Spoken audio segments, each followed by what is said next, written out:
Muy buenos días, mis hermanos, que los bendiga. Soy el pastor Gustavo Carrillo y en esta mañana hermosa del Señor me acerco a ustedes para recordarles que hay que leer la palabra de Dios. La palabra de Dios es eficaz, es buena, es poderosa. La palabra de Dios es la boca de Dios hablándonos a nosotros diariamente sobre las cosas que Él quiere que nosotros hagamos, que nosotros conozcamos. Es la manera de Dios edificarnos. Por tanto, aproveche estos días cada vez que usted vea este video y recuérdese leer la palabra de Dios. Nosotros en Lluvias de Gracia lo estamos haciendo a través de este diario devocional Avivamiento 2019.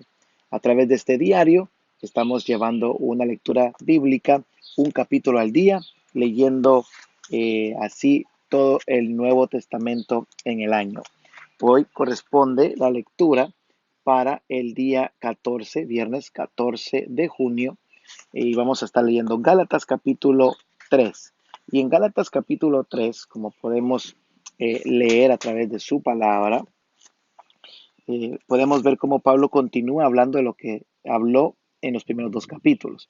Y en los primeros dos capítulos está hablando sobre el evangelio que otras personas pueden estar enseñando. Él habla acerca de los falsos profetas que se pueden levantar y que solo hay un evangelio, que es lo que ellos les han enseñado. Luego él se defiende diciendo, ok, estas otras personas han venido a decir que yo puedo hacer esto, yo puedo hacer aquello, dándose gloria a ellos mismos, cuando él dice, yo he llegado con ustedes con manifestación del poder del Espíritu de Dios y yo he tenido que pasar por muchos problemas para poder llegar a donde ustedes y predicar la palabra, pero él dice, no me glorío yo en estas cosas, sino que me glorío en el Señor. Entonces Pablo continúa hablando sobre esto de la fe, como vimos el día de ayer, ¿va? Cuando él se está defendiendo, y él habla acerca de la ley y de la fe, que la ley, que el hombre no es justificado por la ley, sino es por la fe. Entonces, él, en esta premisa, él empieza leyendo y dice, oh Gálatas insensatos, dice, ¿quién os fascinó para no obedecer la verdad a vosotros antes, cuyos ojos Jesucristo fue presentado claramente entre vosotros como crucificado? O sea, él está diciendo, ustedes están escuchando otras cosas, están permitiendo de que los judíos, juntamente con la mentalidad de la ley, entrara a su congregación. Cuando él ya les había enseñado acerca de esto, ellos querían volver a implementar estas cosas del judaísmo, que era la ley, y entonces, pues ellos estaban entendiendo esto y querían hacerlo, pero Pablo les dice, ustedes no recibieron este mensaje, ustedes no recibieron esa instrucción, sino que claramente aprendieron de nosotros que Jesucristo es por medio de la fe es que se recibe a Jesucristo. Y lo dice aquí. Dice, ¿recibisteis el Espíritu por las obras de la ley o por oír con fe? Y así fue como ellos recibieron. Son tan necios, dice, habiendo comenzado por el Espíritu, ahora queréis terminar por la carne. Tantas cosas habéis padecido en vano, si, si es que realmente los padeciste en vano. Aquel pues que suministra el Espíritu y hace maravillas entre vosotros, ¿lo hace por la ley o por la fe? O sea, nosotros sabemos que la respuesta es por la fe. Si Abraham dice, entonces ahora viene él a explicar una vez más, así como lo hizo con los corintios, así le va a explicar a ellos una vez más. Creo que lo hizo también con los romanos. Pero él quiere explicarles acerca del evangelio que él está predicando. Es bíblico, pero a la misma vez es a través de la promesa de Abraham. Y él lo dice ahí. Así Abraham creyó a Dios y le fue contado por justicia. Y empieza a explicarlo. Sabes, por tanto, que los que son de la fe, estos son hijos de Abraham, porque la escritura provino que la justificación de los gentiles venía por esa promesa en Abraham. ¿Por qué? Porque eso es que Abraham, recuérdese que Abraham no tuvo ley, él no se basó bajo la ley de Moisés, él le creyó a Dios y caminó en fe, a donde Dios lo llevaba, él iba. Y eso es lo que Dios quería desde un principio, pero aquí explica que la ley fue entregada porque la gente la quería, ¿verdad? Y la promesa era que en ti serán benditas todas las naciones, de modo que los que la fe son bendecidos con el creyente Abraham, los otros de la fe, dice. Entonces, luego dice que los que dependen de las obras de la ley están bajo maldición, porque dice la palabra, maldito todo aquel que no permanece en todas las cosas escritas en el libro de la ley para hacerlas, y que por la ley ninguno se justifica para con Dios. Es evidente porque el justo por la fe vivirá.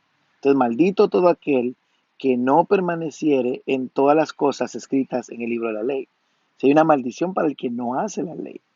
Pero luego dice él que Jesucristo se hizo maldición, en el versículo 13, mas Cristo y nos redimió de la maldición de la ley, hecho por nosotros maldición, porque está escrito, maldito todo aquel que es colgado en un madero, para que en Cristo Jesús la bendición de Abraham alcanzase a los gentiles, a fin de que por la fe recibiésemos la promesa del Espíritu. Una vez más, no pretendo hacer un gran estudio sobre esto, pero quiero dar claridad sobre lo que Pablo está hablando en este capítulo. Pablo está entendiendo de que en la iglesia en Gálatas, en Galacia, está queriendo hacer cosas que otras personas están enseñando, pero él les dice claramente, no es por ese evangelio que ustedes están aprendiendo, es por el evangelio que nosotros les enseñamos que era por fe y les explicamos que era por medio de Abraham, no por Moisés, era por Abraham, porque la ley a la final, si no la hace, entonces usted es maldito. Entonces, si los que no tenían la ley de Moisés, los gentiles, nosotros, que nunca conocimos de eso, entonces íbamos a ser malditos para siempre. Entonces él fue colgado en un madero para hacerse maldición, para que nosotros recibiéramos la promesa del Espíritu Santo. ¿Cuál es la promesa del Espíritu Santo? Que por medio de Abraham fuésemos hechas las promesas en su simiente. Y él lo explica aquí como un pacto. Y dice, si esa fue la promesa que fue hecha por un pacto a Abraham, en Jesucristo se cumplió, dice, 430 años después, pues no lo abroga esta promesa. ¿Se da cuenta? O sea, después de que fue hecha esta promesa, Jesucristo la vino a cumplir. Y por último, Pablo termina hablando acerca del propósito de la ley y explica un poco más a fondo lo que es la ley. Dice entonces, ¿para qué sirve la ley? Fue añadida a causa de las transgresiones hasta que viniese la simiente de quien fue hecha la promesa. Entonces, la ley fue hecha, recuérdese, cuando el pueblo salió de Egipto. Venían 400 años de esclavitud, venían con muchas cosas en su vida, en sus tradiciones, hacían cosas egipcias, se vestían tales como ellos, hablaban como ellos. Entonces hubo realmente un problema con eso. Entonces, esa transgresión que traían, recuérdense que cuántas veces dijeron, vamos a conseguir un capitán, vamos a regresar a Egipto, ¿por qué nos trajiste aquí a morir? Mejor nos hemos quedado en Egipto, querían las legumbres, o sea, en otras palabras, el pueblo de Dios en ese momento ya no quería a Dios. Entonces, en su transgresión, en su manera de vivir, ya no era solamente su pecado, sino que era la manera de expresarse, de querer vivir, hizo que viniera la ley. Y fue ordenada por medio de ángeles y mandato por un mediador, o sea, Moisés. O sea, él era el que mediaba la ley a través de estos ángeles que le dieron para escribir. Entonces, él encerró, dice, todo lo que había que hacer como bajo pecado. O sea, todo había que hacerlo bajo la ley y todo lo que era fuera de la ley era pecado. Entonces, los gentiles, nosotros, estábamos en pecado y no había manera que nosotros pudiéramos hacerlo si no era que veníamos y nos circuncidábamos y nos hacíamos parte y seguíamos la ley. Entonces, él dice que la ley, de manera que la ley, versículo 23, fue nuestro ayo para llevarnos a Cristo, a fin de que fuésemos justificados por la fe.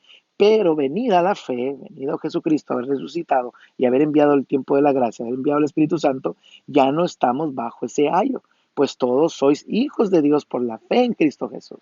Porque todos los que habéis sido bautizados en Cristo, habéis también sido revestidos por Él. Ya no hay judío ni griego. Esto es lo interesante de este capítulo. Ya no hay esclavo ni libre, no hay varón ni mujer, porque todos vosotros sois en Cristo Jesús. Todos ustedes son lo mismo en Cristo Jesús.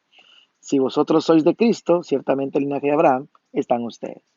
Los que vinimos a recibir a Cristo en nuestro corazón, recibimos la promesa que fue hecha a Abraham de que serán benditas todas las naciones de la tierra. ¿Cómo iban a ser benditas todas las naciones de la tierra si no todas las naciones de la tierra hacen la ley de los judíos? Entonces, la manera de haberlo hecho era a través de Jesucristo muriendo por nosotros en la cruz del Calvario, haciéndose el maldición para que nosotros tengamos bendición. Por tanto, mi versículo es ese. Ya no hay esclavo, ya no hay libre, ya no hay varón, ya no hay mujer, porque todos, ya no hay griego ni hay judío, porque todos en Cristo somos uno en Cristo Jesús. Por tanto, mi hermano, si él dijo la simiente, está hablando de una cosa, de una persona, no está hablando de muchos. Entonces, si nosotros somos parte de ese cuerpo, debemos darle las gracias al Señor. Ese fue mi versículo de entender de que y darle gracias a Dios, ¿verdad? Oro para darle gracias a Dios de que Él me contó como su hijo al darme esta promesa y al yo entenderla y recibirla, Él me la ha dado. Por eso le doy gracias a Él en oración. Peleo contra el espíritu de incredulidad que quiera venir a romper esta paz que hay entre el Señor y yo y profetizo de que todos escucharán este evangelio y todos seremos uno en el Señor. No habrá más guatemalteco, mexicano, argentino, no habrá ecuatoriano, hondureño, no habrá judío, no habrá americano, sino que habrá solo uno, el cuerpo de Jesucristo, sacerdocio santo, la nación santa del Señor. Así, mis hermanos, con esto quiero despedirme de ustedes y cuando vean estos videos, recuerden, el pastor Gustavo Carrillo de la congregación Lluvias de Gracia en West Haven, Connecticut, desea que usted lea la palabra para que usted sea de edificación. Así, mis hermanos, me despido de ustedes recordándoles que el día de hoy es un día de adoración y alabanza en Lluvias de Gracia a las 8 de la noche, de 8 a 10 de la noche. Estaremos ahí en el 870, la primera avenida, en West Haven, Connecticut. Estaremos 2 horas adorando al Rey. No se estará haciendo oración ni por enfermos, ni por peticiones. Simplemente vamos a llegar. Usted puede danzar, correr, tirarse en el altar, puede levantar sus manos, puede tocar un shofar, una bandera, lo que sienta su expresión de alabanza. Usted tendrá 2 horas, una hora para adorar a Dios de manera rápida y otra hora para adorar a Dios de manera suave. Así que no habrá ninguna restricción, usted solo va y adora a su rey. Eso es lo que estaremos haciendo esta noche. Le invitamos a que llegue a las 8 de la noche. Que Dios les bendiga. Nos vemos el día de mañana.